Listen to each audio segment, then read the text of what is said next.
It's often noted that Jesus never mentioned homosexuality, and people often assume by that if Jesus didn't mention it, he must be fine with it, and if Jesus is fine with it, the church should be fine with it as well.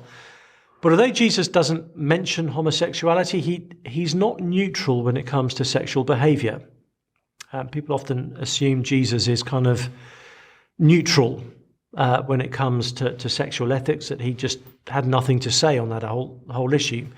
But actually, Jesus has some very clear and very challenging things for all of us when it comes to sexual ethics that has very clear implications for an issue like homosexuality. Jesus in Matthew 15, verses 19 and 20, talks about how sexual behaviour outside of marriage is a sin. He lists sexual immorality, which is the translation of the Greek word porneia, a word that encompasses all sexual behaviour outside of marriage. Jesus describes that as something that defiles us, that is something that actually typifies why we can't, as sinful people, draw near to a holy God. So Jesus reaffirms what the Bible consistently teaches, that sex is a gift exclusively for marriage. And Jesus goes on to teach in Matthew 19, verses 3 to 6, that marriage is between one man and one woman. In answering a question about divorce, Jesus takes people back to Genesis 1 and reminds us that since the beginning, the Creator has made us male and female, and then couples that observation to Genesis 2, where we're told, for this reason a man will leave his father and mother and be united to his wife, and the two will become one flesh.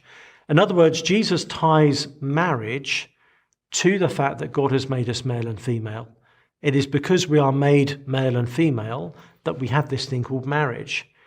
So as far as Jesus is concerned, marriage is predicated on our being male and female, on being sexually different. So for Jesus, marriage by definition is between a man and a woman. And according to Jesus, sex outside of that context is sinful. It's something the Bible consistently prohibits. So although Jesus doesn't, in any of those teachings, name homosexuality, it's very, very clear from what he says about marriage and sex that any kind of sexual behaviour outside of male-female marriage cannot be blessed by God, cannot be morally good. And that therefore would include prostitution, it would include premarital sex, it would include adultery, and it would include sexual behaviour between people of the same sex.